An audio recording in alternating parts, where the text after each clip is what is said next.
og ønsker jer velkommen til en tiltrædelsesforelæsning.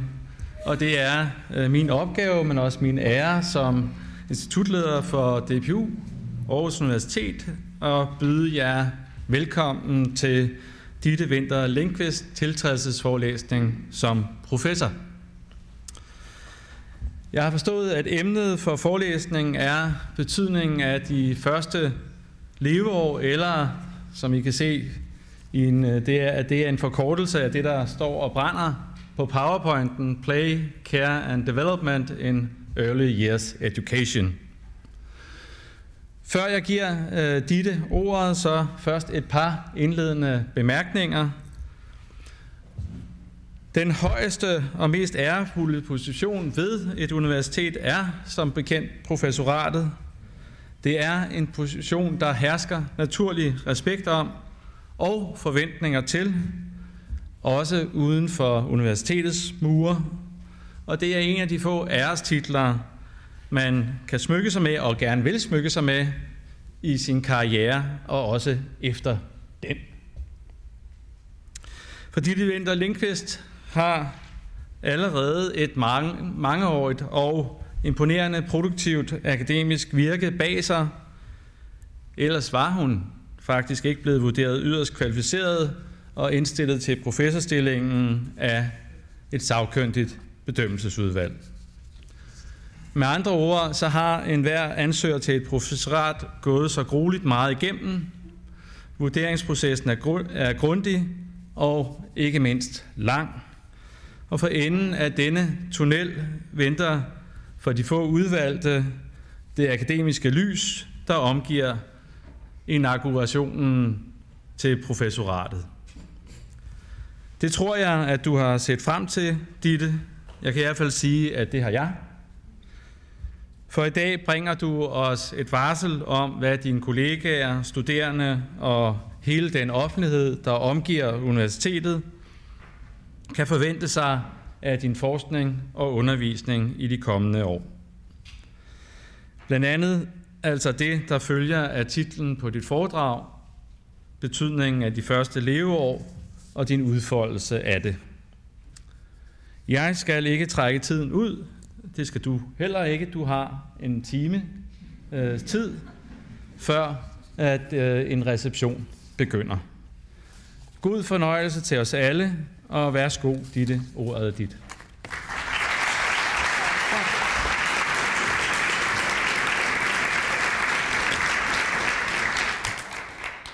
Tak, Claus. Thank you, Claus. Thank you all for coming today and for spending this sunny afternoon here with me at Danish School of Education, Aarhus University. It's an honor and a privilege to stand here today. Some of you are dear friends and family. Others are dear colleagues, students, stakeholders, and collaboration partners from practice and practice research projects. Some of you are invisible audience of other researchers and good colleagues in different countries of the world. Welcome to you all. How to make an inauguration lecture is quite open for interpretation. And as academics, we speak many different languages depending on the audiences that we address. We are giving short statements to the media. We are trying to unpack complex concepts to our students and in lectures. And we write scientific papers and discuss with our colleagues at conferences and seminars, to name just a few of the different languages we speak. I've chosen English and academic English today. This is a quite field-specific and in many ways an exclusive language. However, it serves many important purposes because we through this can address precise matters of reality through our scientific concepts, often about things that we can't see or perceive with our senses, but are real. And if we can account for them, they are consequential in the world through our concepts. So, I've chosen this language today. I hope to be able to make use of this scientific language and still make sense to you today, dear audience. Otherwise, bear over with me. It's only 1 hour. So, the message of my talk is the message of my research for many years, that we have to build our educational approach to small children on care and play. I argue this as new professor and as UNESCO chair, based on my own empirical research and also on other scholars' work. Why is it important? It's well known that we are in the midst of a well-being crisis, especially with regards to mental health among our middle school children and adolescents. Children's well-being and lack of matter to them, to their caretakers, to our educational system, to educators, and to society at large. Children's development and well-being is in fact a truly urgent matter. I don't believe in quick fixes to big societal challenges. But I argue that play and care and our failure as a culture to prioritize caring practices and relations and opportunities for play for children holds a key to the solution of the well-being crisis. Promoting care and play in early and primary education also has other important bearings to our goal of remaining an open and democratic welfare society.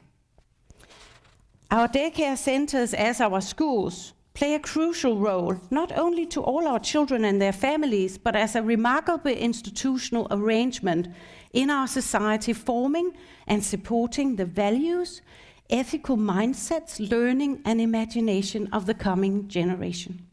The seeds for well-being, empathy for others, in an open democratic society are laid in the collaborative efforts of parents and professionals to care well for our children. I'm going to argue that play is the cradle of creativity, but it is also the cradle for democracy, because playing together implies empathy, requires respectful negotiation, collaboration, and constant compromise, like democracy. My academic profile is strongly theoretically driven. However, I'm dedicated to the powers of empirical evidence and seek to develop concepts that reflect and capture empirical phenomena as they appear and work in the reality of everyday life of children and their educators. I'm attracted to theories who commit themselves to change and adaptation to the ongoing cultural changes in society. Digitalization is one such big change to children's lives that we need to account for in our theories of play and development and care. The climate and biodiversity crisis is also examples of changes that are ongoing, quite frightening changes in our present and future reality. I'll return to this issue at the end of my talk when I elaborate the concept of care, which includes world care as a central pedagogical goal in today's education. Throughout my career, I have benefited immensely from supportive senior researchers inviting me into their networks, publication challenges, academic societies, and ways of thinking. Thank you, Marianne Hedegaard, Seth Jacqueline, Morten Nissen, Jytte Bang, for ongoing dialogues and inspiration. I've dedicated this talk, however, to my first supervisor, who sadly recently passed. Ivy Skovsbo contributed to play theory with her writings and model on the structure of fantasy play. She also suggested a useful principle for studying central activities and relationships in their developmental process, namely the differential perspective and the persistency perspective of development. Most research in classical developmental psychology focus only on how things change and become different with age. In the case of play, the differential perspective would emphasize how children play in certain ways and stop playing in certain ways due to their development. In the case of care, this perspective would emphasize how children are care receivers when they're young, and as they grow up, they start to take care of others and end up in a position where they are the caregivers themselves to their young. This story of developmental processes, the second model here, the first and the second model, it's not untrue, but it's only half the truth. It conceals not only children play. We remain playful into adulthood, and we need playful imaginative elements in our lives, also as adults, if we are to be happy and healthy. The same can be said for caring. We do need care as infants, but even very young children are not just care receivers, but passionately engaged in expressing caring intentions and compassion to their family, to their pets, to their teddies, and soon to their peers and their favorite adults in daycare too. Throughout life, we need to both give and receive care in circles of care. So, some central things remain quite similar across the lifespan. Care and play are phenomena crucial to early development and well-being in infants and children, but they remain central to our well-being and development throughout life. It seems to be the case that what's important in the beginning of life remains important across the lifespan, just in new forms, with new roles and responsibilities connected to new activities. This is what is meant by adding to the differential perspective a persistency perspective, as my teacher and mentor Ivi Skovsbo taught me. However, we do lack a scientific knowledge for professional caring relations, both in early and higher education, just as we lack a language for adult playful practices and activities, and the role of play beyond the preschool years. My hypothesis is this: the low status of young children and a developmental perspective only interested in difference make us blind to this.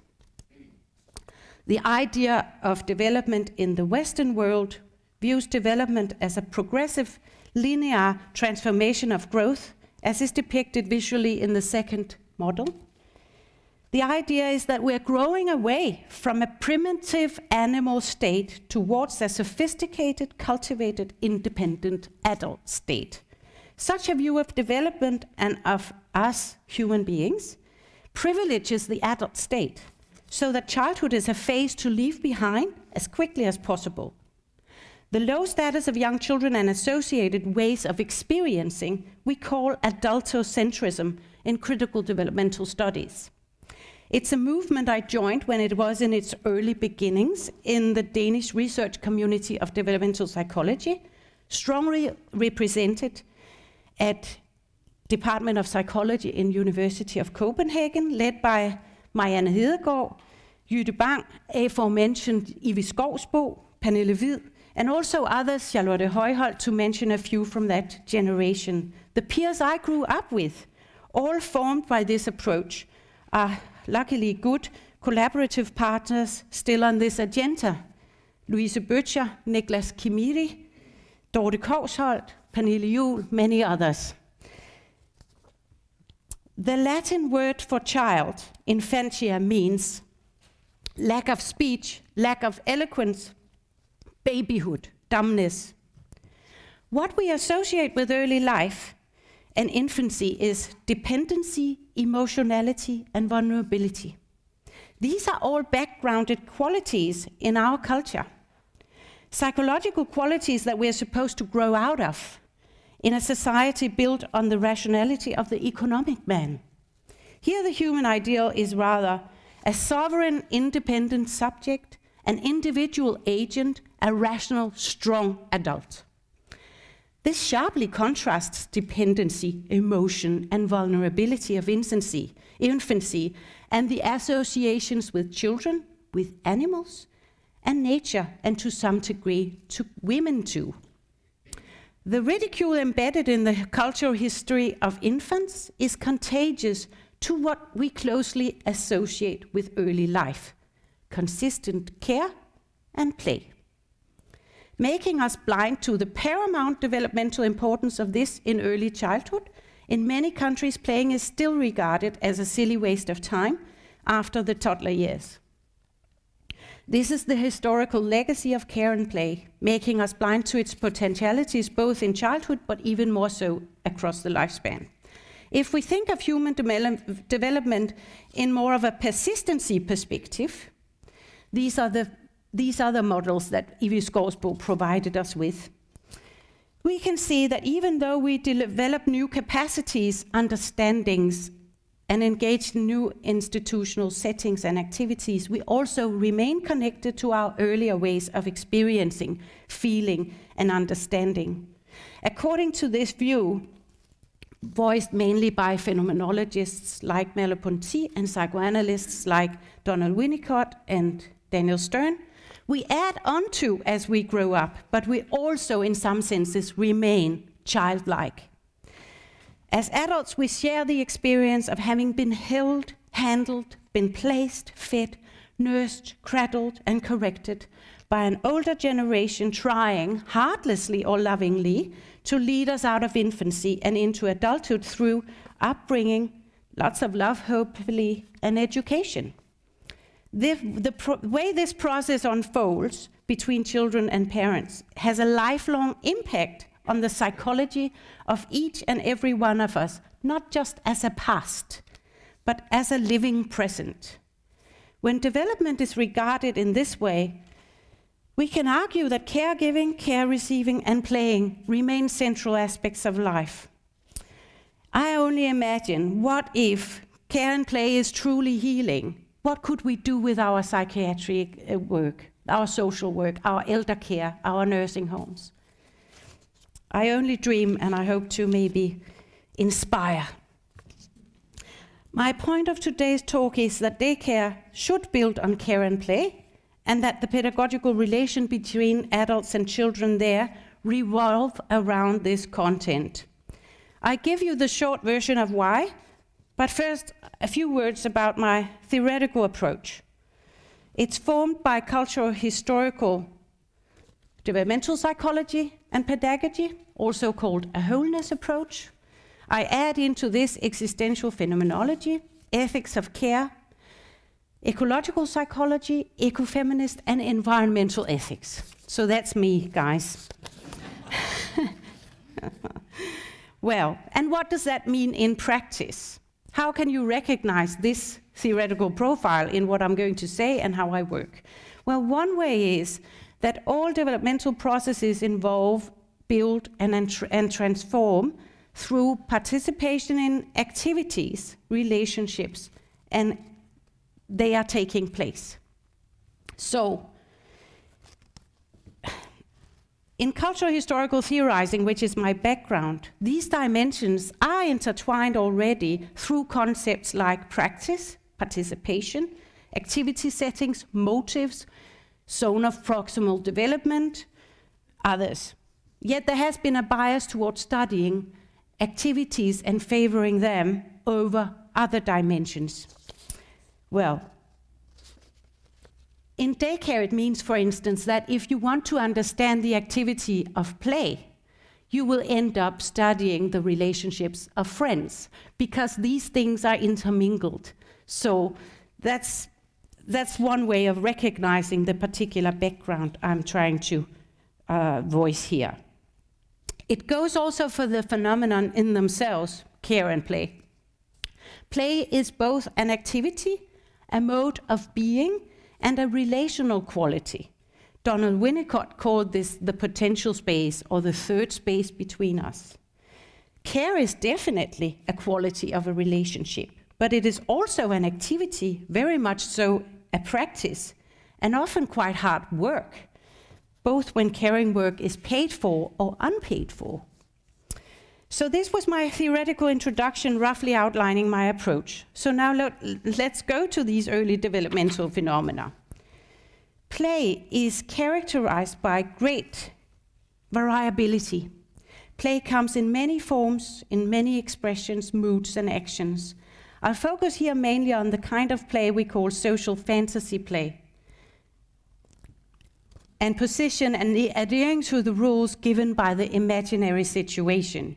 You know, when children play family, play firefighters, zookeepers, or a baby lion, Pippi or Barbie. This play form echoes Vygotsky's definition of play. He defined play as an imaginary situation coupled with roles and rules for verbal and physical action. I've studied play and play culture in Denmark for the last 20 years. My question to this field is, what is the existential meaning of play to children in daycare?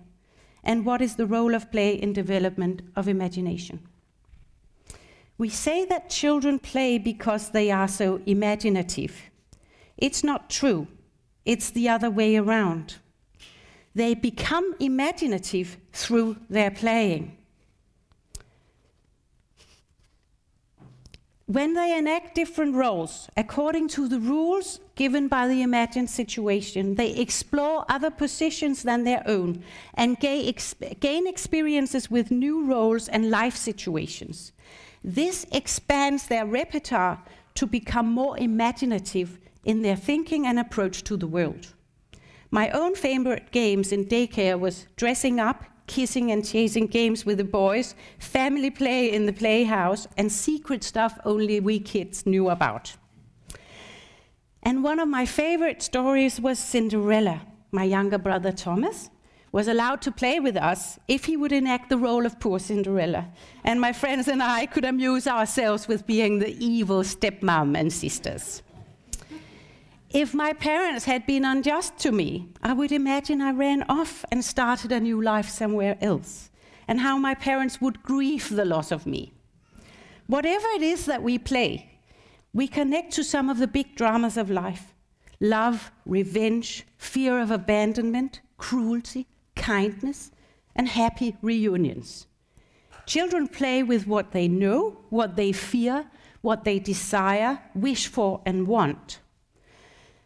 The point is that in play, we create our own excitement, the excitement curve just right for our engagement to be constantly fueled. Taking on roles has sometimes been understood as children's preparation for adult life.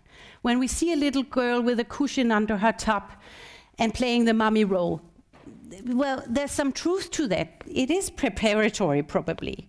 But they're not just or only preparing. They are actually living the dramas and experiences the dramas of life in their playing, and often on topics of great importance to their lives here and now. This is also why we, through play and imagination, develop empathy, the ability to understand someone else's experience and feel into what it is like to be that other person. Because we enact the part, we identify strongly and deeply with it. Through enacting the role of the mother, the tiger, the firefighter, the pee-pee, whoever it is, we identify more strongly with its feelings and the life situation of that creature or person. We get to experience these real feelings of these situations by proxy. This happens through the use of toys, mainly teddies and dolls. Just recently, a group of scholars working at Cardiff University published an experimental study showing that children engaged in play with dolls are excessively talking to themselves as they play, which we often label as private speech.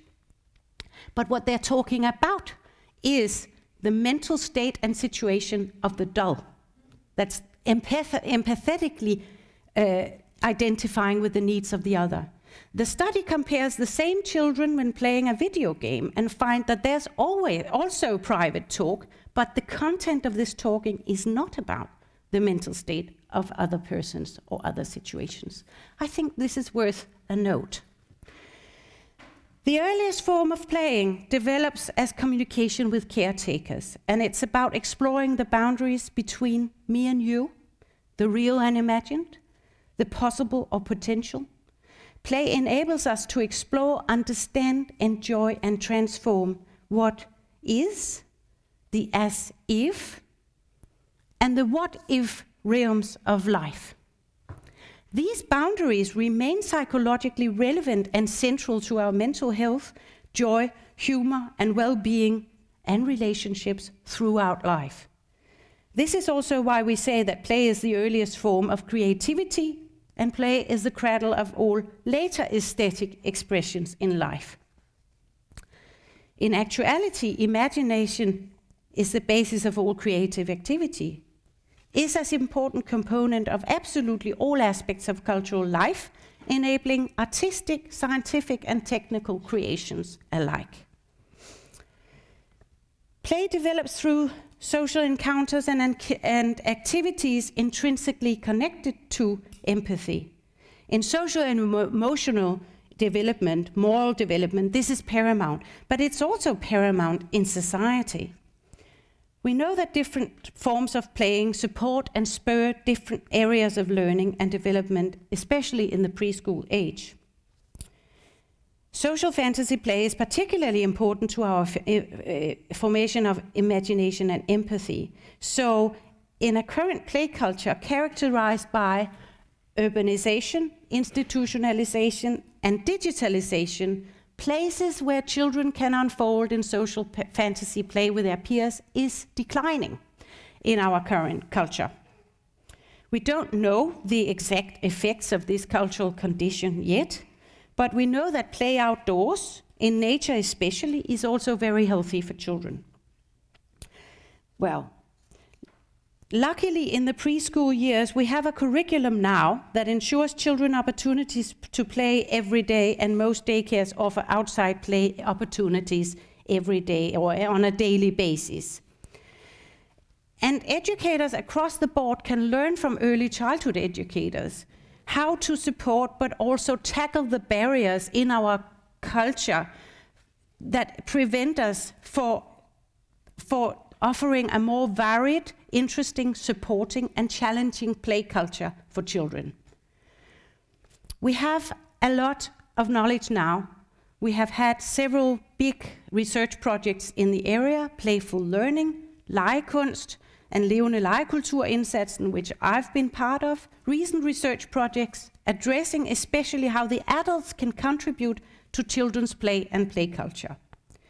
Because even though we celebrate play and all agree that play is good, and play is not just for fun, play, and especially free play without adult surveillance, is unnecessarily restricted today due to our fear of children getting harmed, which colleagues like Peter Gray and Lenora Skenazy, among other important voices, continuously argue. Therefore, it remains important to prioritize children's play, to protect children's right to play, ensuring them the needed time to play, and providing them with freer access to interesting and challenging places to play. And as long as we associate play so closely to infantia and the childlike, it's in danger of being dismissed as a waste of time by adults and subverting into serving other more useful purposes. On this note, I'll turn to my research in care. Here. And the role of care for development. My focus here is on what professional care is and what it should be in daycare. I'm going to present some main concepts for this care work that I've suggested: moral imagination, responsive and proactive caring, and world care. We will also return to play again, because engaging in children's play is part of the professional caring task in daycare. Professional care is different from the form of care parents engage in with their own children at home and in the family. Many would answer that proper care always involves love, and that we should talk about professional love, because our children need love and deserve to be loved also from their professional caregivers. My position here is different. Bringing love into the scientific concept of professional care is problematical. We cannot ask for love from professional caretakers. Love happens to us or come to us as a gift, or not. Our children are hopefully loved by their parents and other family members in lifelong relationships in their home environments. However, we can ask for care and caring well as a professional task based on care ethics rather than love. And why is this even important to clear up? For most of our human history, caring for children has been a task carried out by women as unpaid work within extended family settings of a clan or a tribe, in a village, in informal loving relationship. This history of care is as old as mankind. Joanne Tronto argues that care in all its forms is crucial to the sustainability of any person, community, and society. We all need it. Seen in this light, the practice and virtues of caring, both in professional and private spheres of life, are notoriously undervalued. In most Western countries, we care for our children, the vulnerable, the disabled, the sick, the elderly, as a collaborative effort between family and professional caretakers. The professional caretakers do care as part of their jobs, which differs from private care relationships in several ways. Yet we know strikingly little about the exact nature of these differences, and professional caregiving still lacks its own language of care, its own distinct concepts for care, which only reinforces the tendency to draw on care ideals from the family setting, attachment theory for instance, rather than defining care in daycare on its own terms. In Denmark, where the care for children is shared in chains of care between parents, homes, and professionals, this unique system allows for both parents to remain engaged in the labor market, even though they have very young children around 1 year of age. This is hugely beneficial for our economy and for gender equality. But what does it mean for our children? Are we providing them with sufficient care? I'm not entirely happy with the state of affairs on this issue, because care is truly and really backgrounded in the political situation of our field. In most educational systems, a stronger focus on learning and learning outcomes became highlighted in curriculum and policy documents during the beginning of the millennium and onwards. This also happened in the Danish case. Unfortunately, in some places, education became seen as in opposition to play and care, and as an alternative to that, in phrases like, we went from caring to education. This is a mistake, obviously. And the truth is that we don't have to choose between learning and care. And only when we are well cared for, our child are trusting, calm, and open-minded. And only when cared well for, they learn anything useful at all. So, caring has to be recognized in itself as educational for children. The kind of care relevant in daycare has to be understood in its own terms, I say. If we look at these terms more closely, there are several differences to the caring relationships children have with their parents and their professionals. For parents, having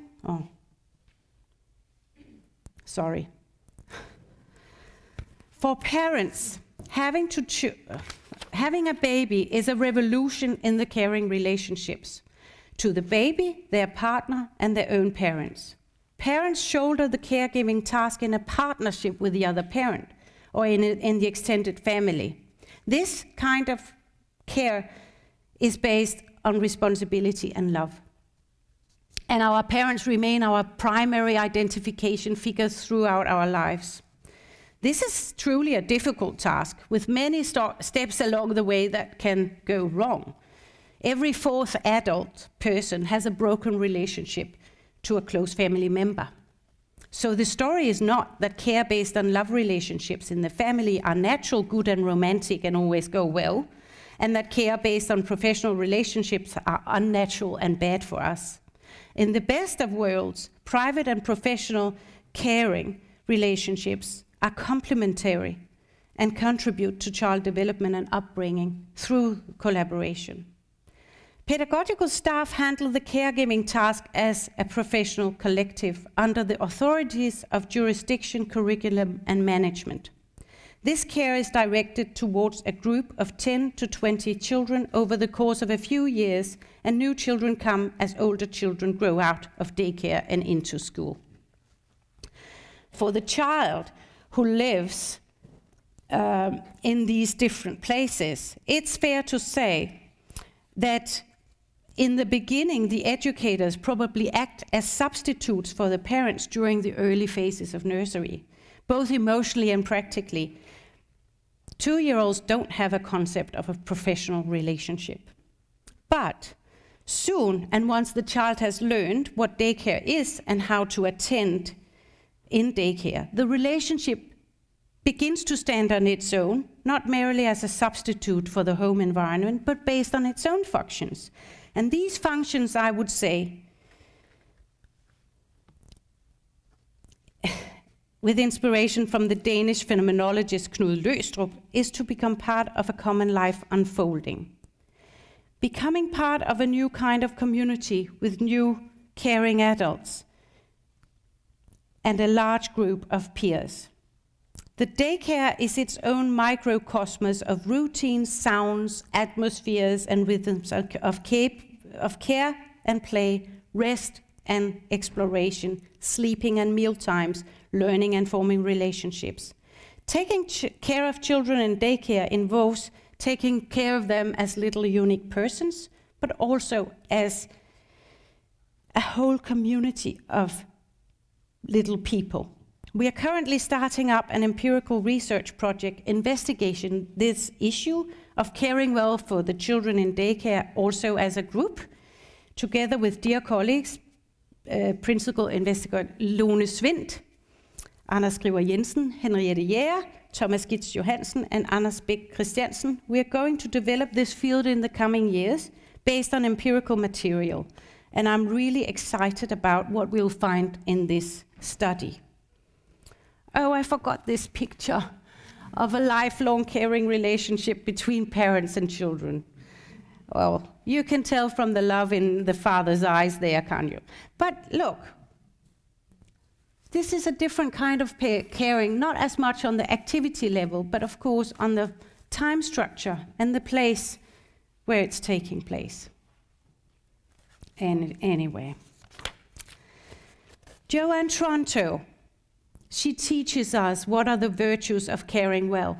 In order to do care work well, we need attentiveness, responsibility, responsiveness, and competencies. And the competencies are obviously important to describe in different fields doing different kinds of care work. Elder care is not the same, obviously, as doing care work with young children. So, to be clear, just because professional care is not based on love, that does not mean that it's cynical or cold. Care work cannot be done instrumentally, mechanically, and defined alone by the caregiver. In order for care to be care, it has to be received as caring by the children. Care is thus dialogical, precarious, collaborative, and requires constant adjustment and trust between the parties. To care is to take to heart, to worry, to have consideration for, to dedicate ourselves to something. If this collaboration around care breaks down, we risk that the caring becomes sentimental, suffocating, and cynical, but then it's not caring anymore. In all cultures, the older generation cultivates certain concerns in the new generation by promoting values, virtues, activities, and ways of doing things. The concerns promoted serve the goal of ensuring what the adults believe to enhance children's likelihood of becoming valued citizens in their communities as adults.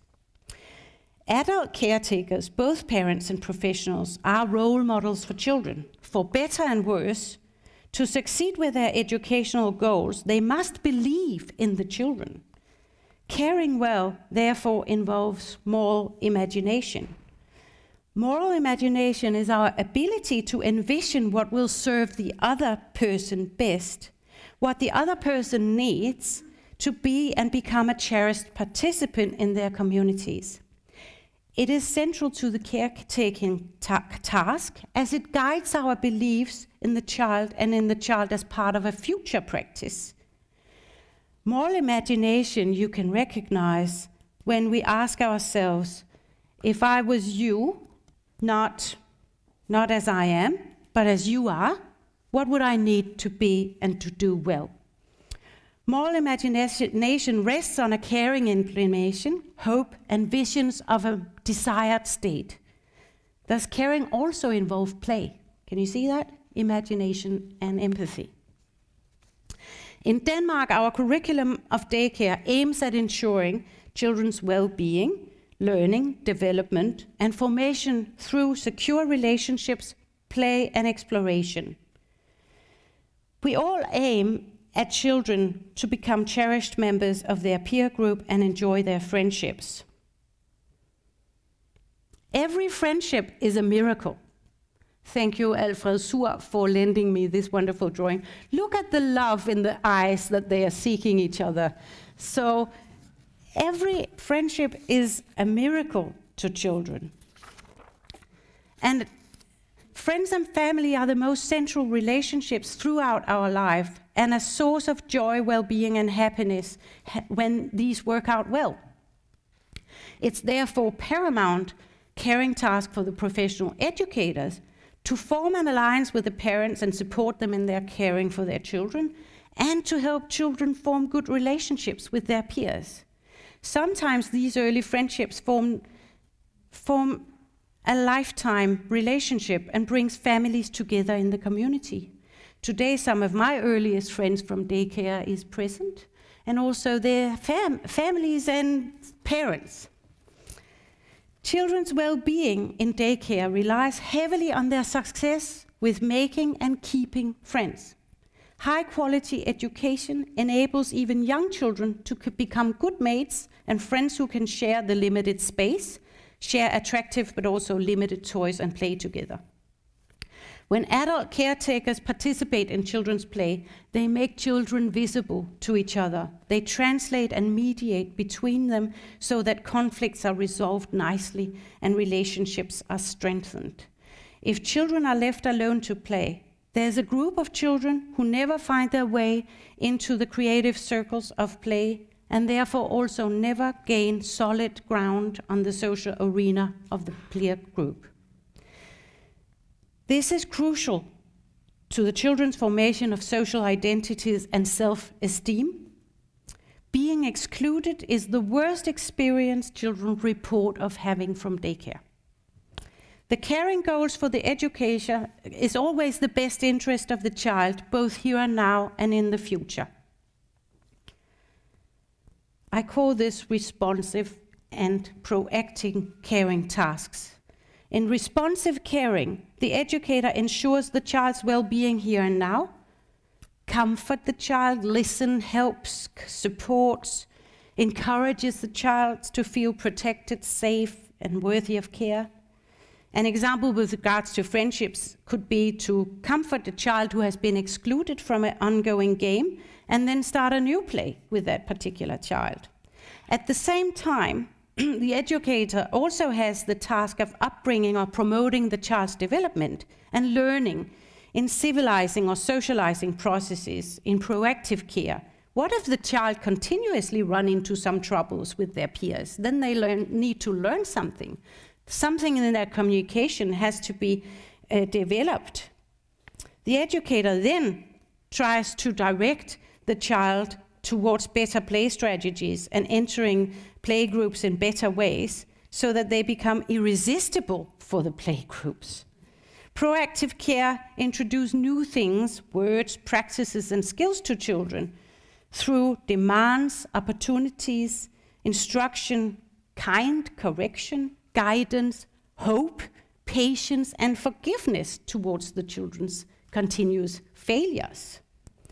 When the educators succeed with balancing proactive and responsive caring tasks in open collaboration with the children, we are at the heart of what I find to be the essence of the pedagogical relationship between child and educator in daycare.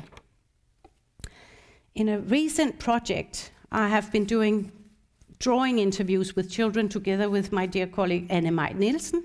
And here you can see, I brought these pictures here, now the light is bad, but this kid looking up at Anne-Maj, he's so open and curious and trusting. So you can tell he has been in a very good educational environment ensuring a pedagogical relation. So even though he doesn't know us, he actually trusts us well enough to have us interview him and have a wonderful discussion about his drawing. And look at the faces of these girls, enjoying the attention given on their drawings and our respect for their drawings as valuable. I'm currently learning how to analyze these drawings. Some of them are peculiar. This is apparently a butterfly. Others are more easy to read. However, I still have a way to go when it comes to understanding children's drawings. Well,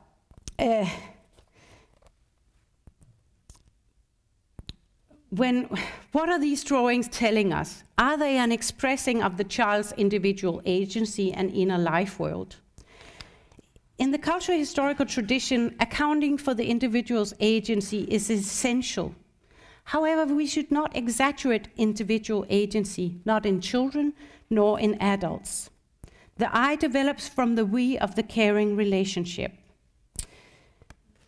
In daycare, agency is in the making. It is true to say that the child plays, but it's equally true to say that the child is being played with. First by its caretakers, and then by its peers, and then by the playing activity itself. It is moving and being moved at the same time. The same goes for the creative activity of drawing. The child draws something, but then the drawing answers back and is also determining what the child draws next. Human agency and becoming a person is a developmental achievement that only happens upon invitation from adults, as Maya Lisina says. Agency is responsive, relational, and context-specific, and we become increasingly aware around our own agency and its limitations through development. Agency means that I'm already always involved in the unfolding of my life, neither as a privileged author nor as a self-initiating agent. Rather, I find myself responding to events that affect me and that I did not necessarily initiate. Cultural historical psychology and phenomenologists are aligned here.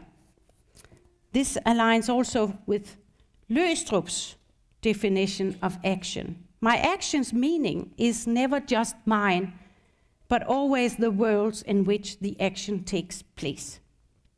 What is central to human existence is our willingness to give shape to need satisfaction through cultural practice.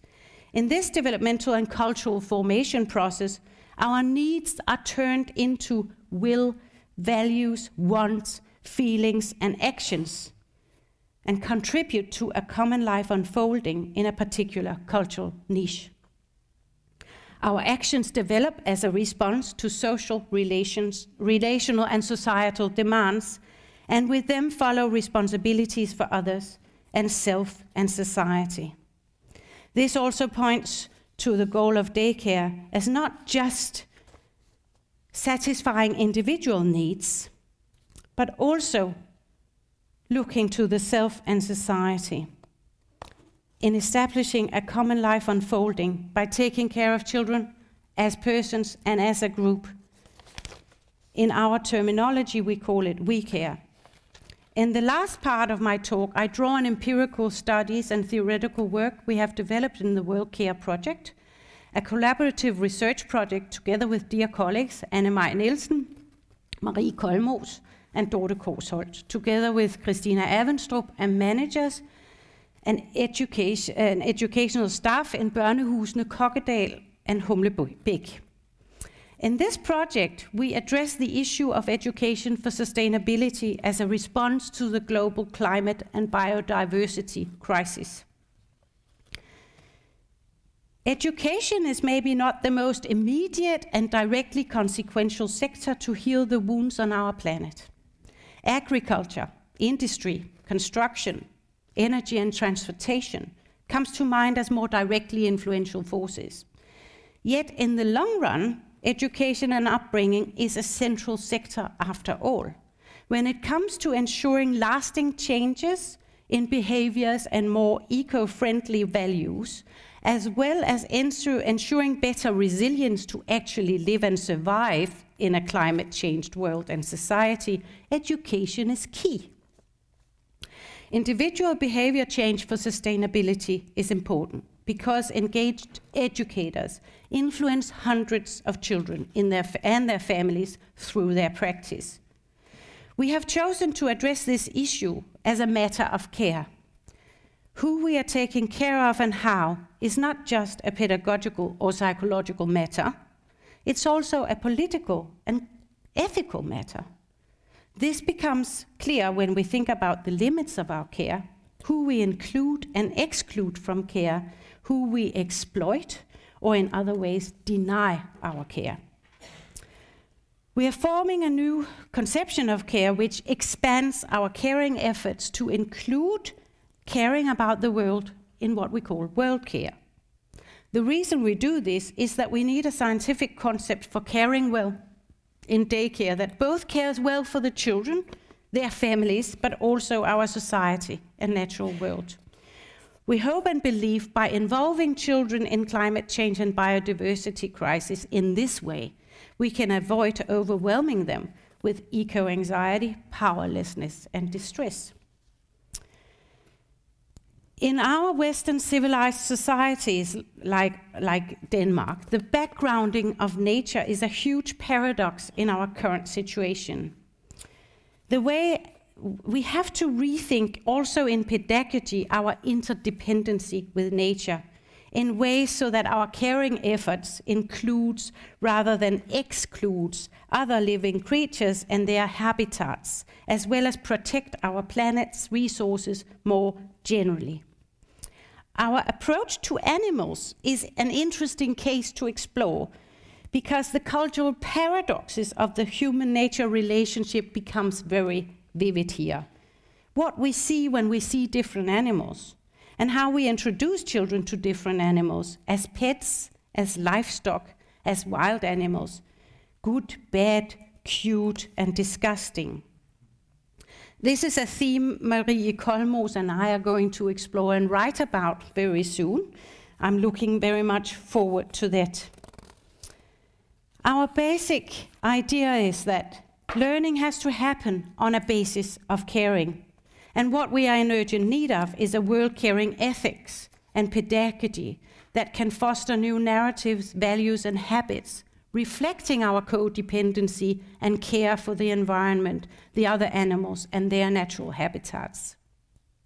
Back to the issue of agency, that serves as a great example of how traditional psychology has systematically underscored the hyper-separation between humans and other animals. Usually, agency is defined as a human capacity only. By dehumanizing nature, we distance ourselves from the animal, others, and natural places in order to manipulate and exploit it. And then we cannot empathize with it or relate to it dialogically. However, our nature relationship could be otherwise and is different in other cultures. The environmental philosopher and ecofeminist Valerie Plumwood argues more aligned with indigenous worldviews. An agentic being is an independent center of value and an originator of projects that demand my respect. This is true for young children. It's also true for other living creatures if we choose to include them in our moral sphere. To formulate a caring pedagogy that does not compromise our human well-being, our natural origin and livelihood, we suggest 4 interrelated domains of care to be the ones we work with in early years education. We care, other care, self-care, and world care. World care is the new. Right. I'm gaining renewed hope, actually, from our collaborative work in practice among managers and educators who translate this big issue of climate change and biodiversity crises into wonderful practices of slow pedagogy in self-care practices, in caring between children, and also caring about their places, their playground, their local forests. They're making insect hotels, making places for the frogs so they can move in.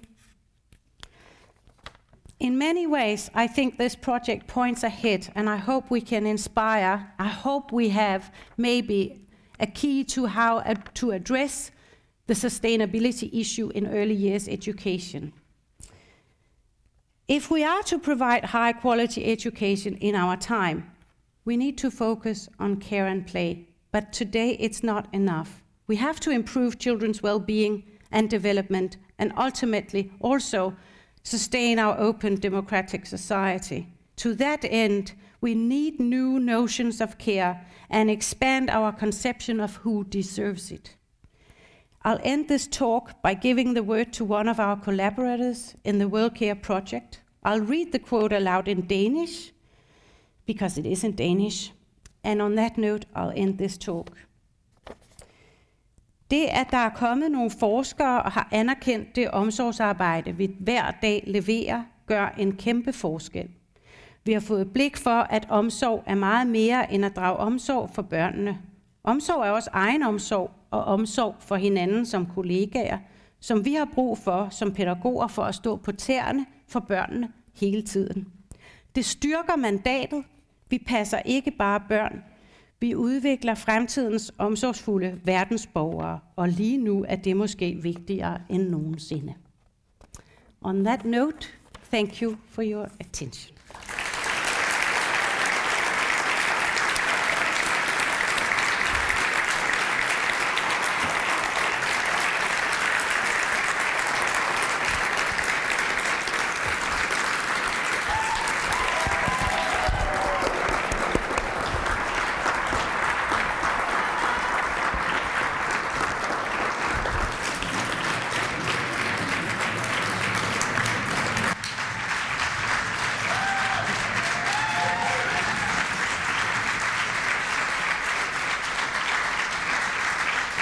Thank you.